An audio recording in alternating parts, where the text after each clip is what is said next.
पुण्यातून एक महत्त्वाची बातमी आपण पाहूया। पुण्यातील सदाशिव पेठेत भीषण आग लागली आहे। या आगीचं कारण मात्र अद्याप अस्पष्ट आहे। पुण्यातल्या सदाशिव पेठेतून एक महत्त्वाची बातमी। सदाशिव पेठेमध्ये भीषण आग लागली आहे, मात्र ही आग कशामुळे लागली याचं कारण मात्र अद्याप अस्पष्ट आहे। अग्निशमन दलाला पाचारण करण्यात आलेलं आहे। अग्निशमन दलाच्या गाड्या थोड्याच वेळात तिथे पोहोचतील, मात्र ही आग कुठे लागली आणि कशामुळे लागली याचं कारण मात्र अद्याप अस्पष्ट आहे। पुण्यातल्या सदाशिव पेठेमध्ये भीषण आग लागली आहे। सदाशिव पेठेतल्या कुठल्या भागात आणि कुठल्या दुकानाला किंवा घरात आग लागली, मात्र ही सगळी माहिती अजून समोर येणं बाकी आहे। आपण पाहतोय या आगीची दृश्य। पुण्यातल्या सदाशिव पेठेत ही आग लागलेली आहे। अग्निशमन दल थोड्याच वेळात तिथे पोहोचेल। हा परिसर रिकामा करण्याचं काम सुरू आहे। पुण्यातल्या सदाशिव पेठेत भीषण आग लागलेली आहे। धुराचे लोट आपण पाहतोय। ही आग नेमकी कशामुळे लागली, शॉर्ट सर्किटमुळे लागली किंवा इतर काही कारणं आहेत का, याचा तपास थोड्याच वेळात सुरू होईल। पुण्यातल्या सदाशिव पेठेत भीषण आग लागल्याची ही घटना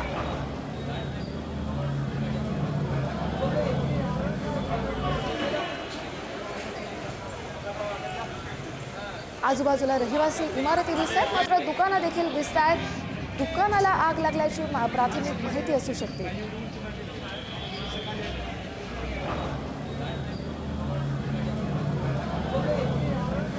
रमेश डाईंग या कपड्याच्या दुकानाला आग लागली, त्यामुळे ती आणखी भडकू शकते।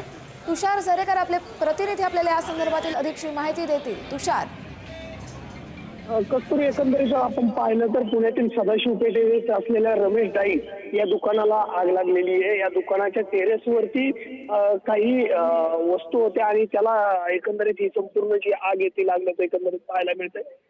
पुणे अग्निशमन दलाच्या ज्या 5 गाड्या आहेत त्या घटनास्थळी दाखल झालेल्या आहेत आणि संपूर्ण दुकानाची जी आग आहे ती विझवण्याचं काम एकंदरीत सुरू असल्याचं एकंदरीत पाहायला मिळतंय।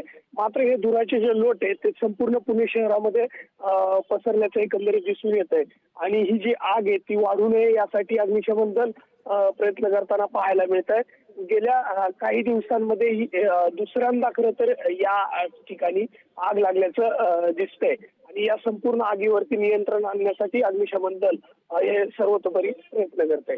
कस्तुरी, तुषार, ही आग नेमकी कशामुळे लागली ह्याची काही माहिती समोर आली आहे का?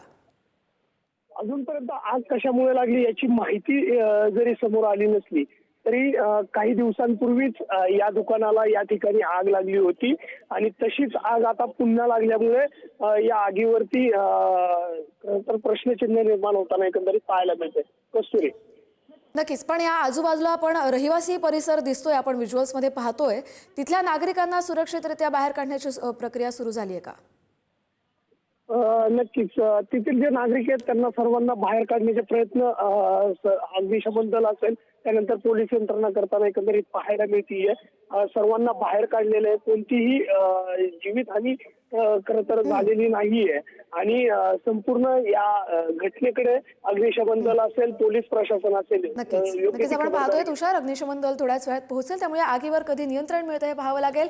दुसऱ्यांदा एका आठवड्यात या सेम दुकानाला आग लागणं हे काही चांगलं नाही, त्यामुळे ही आग लागली आहे की लावली आहे हा सुद्धा प्रश्न प्रलंबित आहे। अग्निशमन दल थोड्याच वेळात पोहोचेल आणि आगीवर नियंत्रण मिळवलं जाईल।